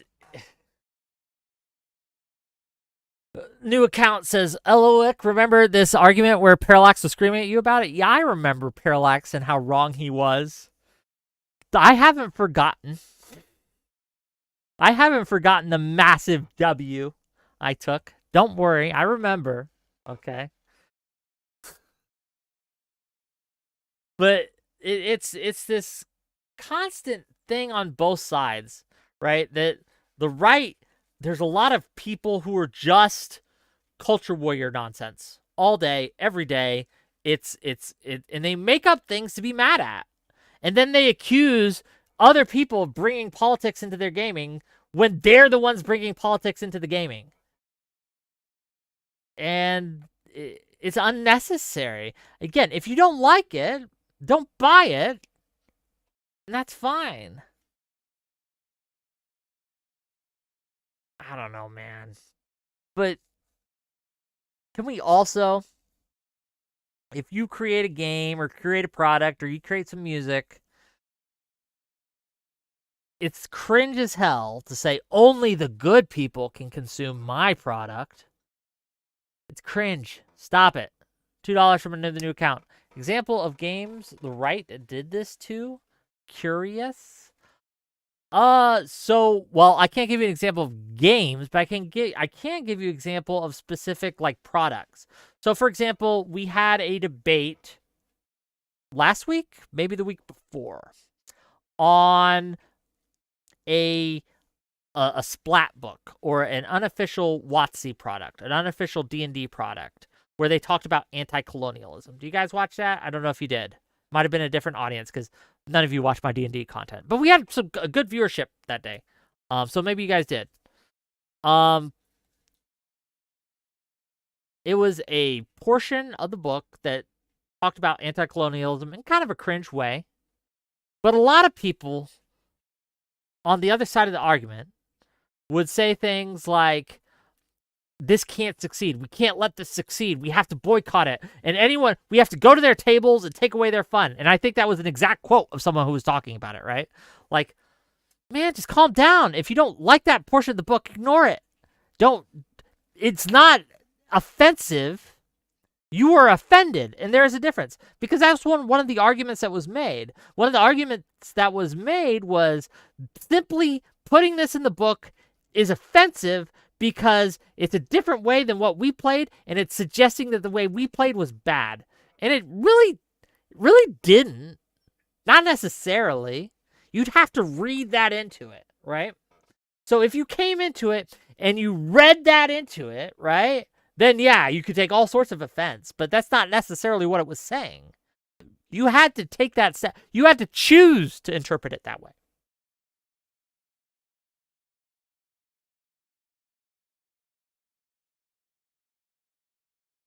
So yeah, that's the example off the top of my head because we recently discussed it.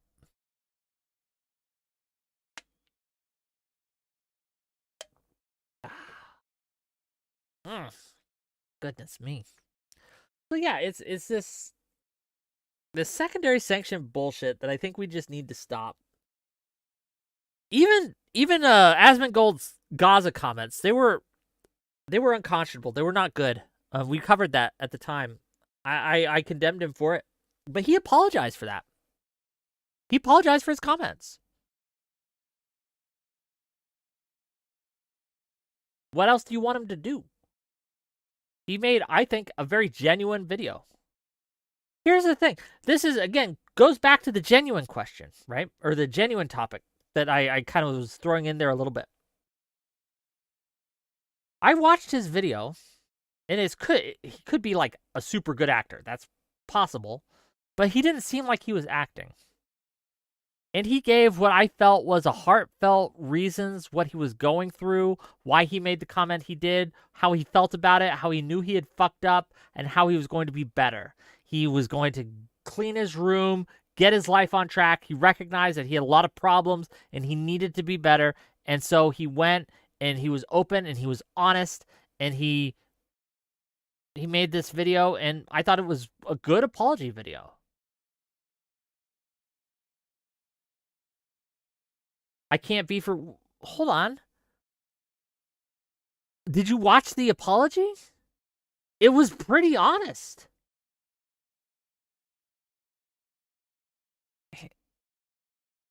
Remember, gang? You remember when I said no one rewards genuine? This is what I mean. They'll always find a way. They'll always find a way to hate you. We incentivize people to be disingenuous and to never apologize. We train them that way. Because when they do, when they are genuine in apologies, it just makes it worse. No one accepts it. One of my commitments to you guys this year, what I'm going to try, and this might be a little cringe, okay? We're doing a little sincere posting right now, so if you find that cringe, cover your ears. One of my problems with this space is that there is so much falseness. There is so much performativity. I get it. We're in entertainment. We're in entertainment roles, okay? We're meant to perform a little bit. But there's just so much fake. And it's disheartening. And I think it's making things worse. I think it's making not only the lives of streamers worse, but the lives of our audiences as well. It's making it hard to have honest discussions in a space and at a time when honest discussions are very much needed. We can't be honest because genuineness and honesty is punished. So one of my commitments to you, because I've seen this and I think it's a real problem, is I am going to do my best to be much more honest, open, and genuine. And one of the ways that I'm going to do that, to kind of instill that into the culture of my audience and community, as well as in the behaviors that I perform on stream, right? The behaviors that I exhibit on stream is by being honest with you guys and being open and genuine. So one of the things that I struggle with is talking about my insecurities. There's no upside to it in the algorithm.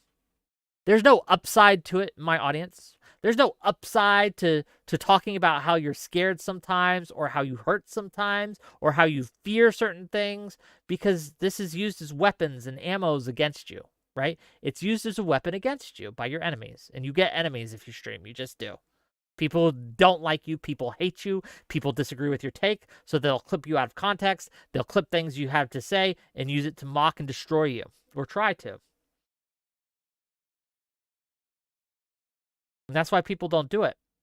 But I'm going to try. I'm going to try to do it because I think it's important.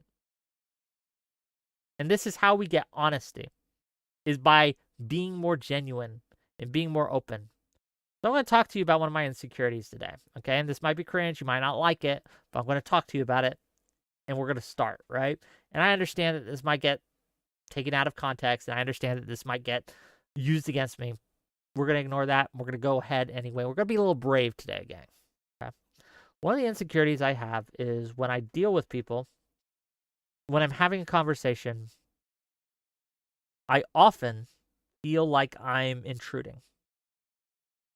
When I'm DMing someone to get them on a show, or even if I'm just kibitzing back and forth, right? And just having a social conversation, I often feel like I'm stepping on their toes, that I'm intruding on their time, that I'm interrupting. And I understand that it's only courteous to a certain extent, but streaming has made me so over on the analytical of this that I find myself, even in a normal conversation, feeling like I'm intruding. And I know I've said that before. So that is one of the insecurities that I have in this space. And this space makes it worse in a lot of ways. It does. Another insecurity I have is I don't know who to trust in this space. I don't know who I can even be open with in this space. Because we all need someone to talk to at times, right? We all need, if we're having and look, I have real life friends and stuff, but they don't know what I'm talking about when I talk about some of my struggles in the streaming space. So they try, right? They're like, oh, okay, yeah, that makes sense. But they don't really understand, right? Even like when I talk about, man, I'm really upset because a lot of people are mad at me that I had Destiny on, and they think I'm like standing his gross behavior. I'm not. I don't know exactly what he did, but if he did gross behavior, this is not me standing it or supporting him in any way in this. But people are acting as if I did the gross behavior because I had Destiny on my show, and that's frustrating to me. I go out of my way to be not gross, the opposite of that. I go out of my way to make the people who are in my immediate sphere and who I talk to comfortable. I go out of my way to do that. And the fact that I'm being attacked because I don't know, put him against the wall and put a bullet in his head or something. I don't know. I don't know what they want me to do precisely. They want me not to have him on anymore? That's not going to hurt Destiny. What's that going to do? Sorry, Destiny, you can't get on a channel that has 54 concurrent viewers. What are you going to do now? Well, that's not going to do anything to him. So why are you coming at me? And it's frustrating. But I can't really talk about that to normies because they'll be like, Destiny, what the fuck are you talking about? And then I have to explain the whole lore. I have to explain everything involved in this. And it's just a lot. Okay. But I also can't talk to other streamers about it. I also can't talk to chatters about it. I'm being open with you now because, again, I'm making a commitment to be more open and more genuine. Because if I do, that becomes content. That becomes content. And it's used as such. They don't care about the lives of anyone. Any of these people, right? Any of the people who are purportedly hurt, any of the people that purportedly did the bad things, my life, no one. They do not care. It's about the content. And it's a problem. So who am I going to talk to about this? Who? You don't know. I'm sure that there are trustworthy people out there, but you don't know. You've seen too many leaks, too many backstabs, too many people dropping your DMs, right? And try to take it out of context. Look, I had some autistic guys from other communities go to every single woman I've ever had on my show, begging them to give them the DMs so they could try to paint me as some kind of sex pest. There was nothing there, obviously, right? And I was told about it by multiple people that they were doing this. But that's what you got to deal with as a streamer. You got to deal with people who are going to try to make you to be into what they think you are. Or what they think they can hurt you with. That's crazy shit. It's great. It's literally crazy shit. And that's just what you deal with.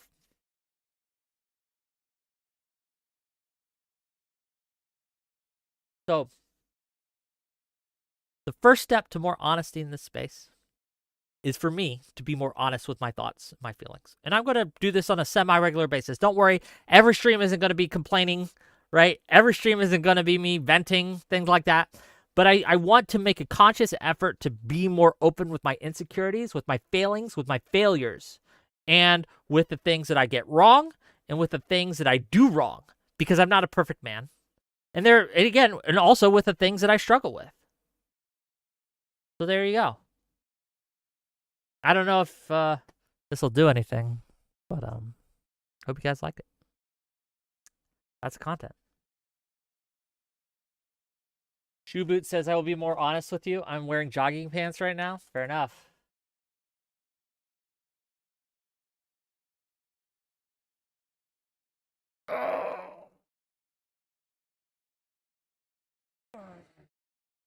You struggle with the conspiracies. What does that mean?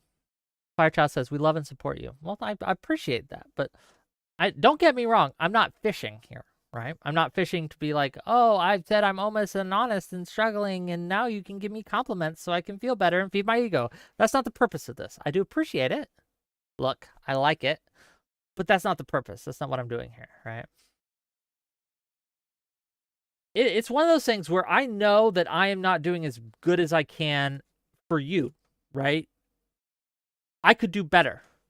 I want to do better. I want to give you better, more open, more real, more raw discussions, okay? The blood sports is fine, and we'll still do that. Don't worry. We got that coming up. But I also, and again, Thursday's going to be, I tried to do this with the man panel. That didn't work. It failed. I wanted to do it with the man panel, but it didn't work. Thursday, with the woman panel, we're going to try again, okay? And that's what I want. I want people to really open up and give their real lived experiences and talk about the things that make them, that bother them, right? And I want that to be something that we can kind of understand what their perspective is and maybe put ourselves in their shoes a little bit, right?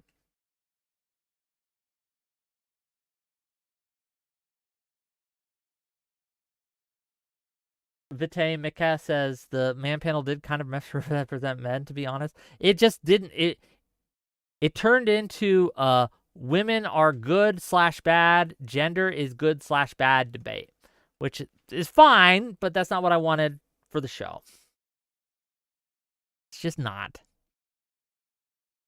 I wanted something where we could talk about our upbringing, our space in the world, how we're viewed, how the expectations that society puts on us, how we overcome them, how we struggle with them, in what ways they help us, and in what ways they hurt us. And I think that would have been a very poignant discussion to have, but we didn't have that, and that's unfortunate.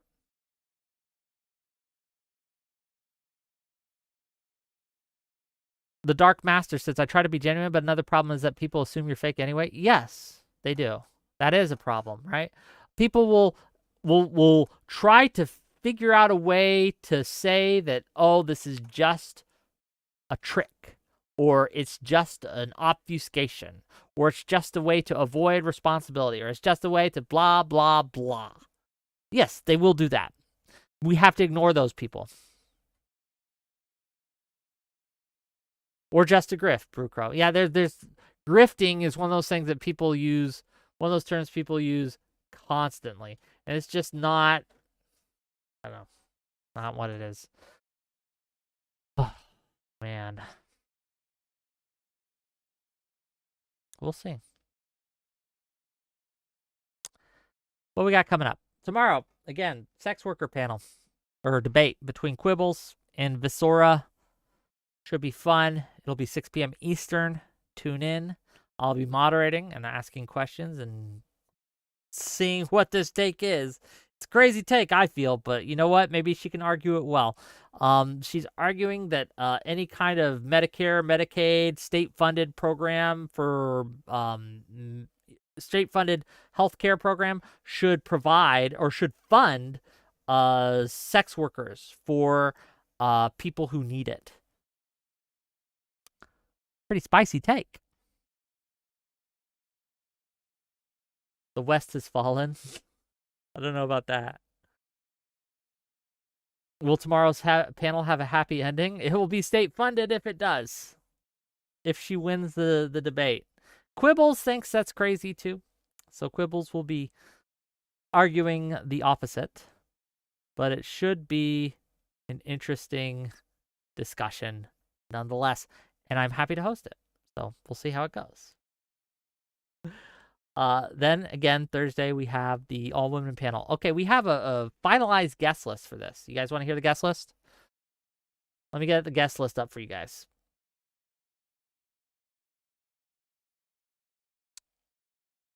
Boom. Oh, wage gap. I told them to unban you. I don't know why you're still banned. I told them to unban you in the mod room. So hopefully they get to that. Okay, give me a second. Okay, here we go. We have... Oh man, streamer makes it hard to see their actual names. Oh no, they're... Okay. Kirby phone? Kirbiphony? Something like that. Twitch streamer. Nice lady. We have Julie, a.k.a. Sad Kit Kat. She's been on the show a couple times. She's a good friend. She's fun. We have Not So Erudite. You guys know Not So Erudite. Also, a personal friend, someone I've actually met several times, and I actually consider a friend. And then we have Katiusha, a member of the community, a member of the Discord, and someone who had a lot of... I feel they have a good perspective that is from a more chatter side of things than a creator side of things. But I think it's important to represent that. So, I'm excited to host that. I'm hoping that this lineup helps it to go well. I've made it clear to all involved what I want, right? I pulled no punches. I said I want a real, raw discussion about their personal experiences with womanhood online, with how they are treated as women, the unique challenges they may face, the unique benefits that they may have, and how it has shaped them. I will also say that there was a couple people I reached out to, and I won't name any names, but I reached out to them And they declined because they had, and I'm going to paraphrase, they were laying low and staying away from any public appearances or social media because they had either a stalker or an ex-boyfriend or someone who was going after them, and would like constantly harass them in any posts they made or anything like that. And so they just don't want to deal with it right now. So they're just staying away from social media and things like that. And so they declined to come on because they thought, if I come on your show, there is a risk that this person will show up and start spewing shit. And I think that's interesting to talk about as well in the context of the discussion.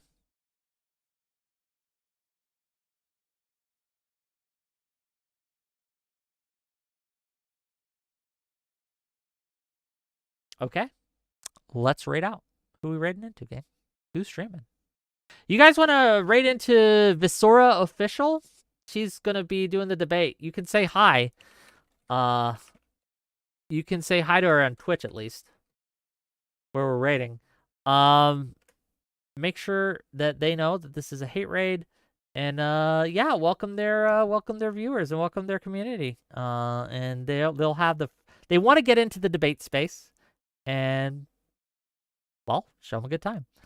I'll talk to you guys tomorrow, 6 p.m. Eastern. Bye-bye.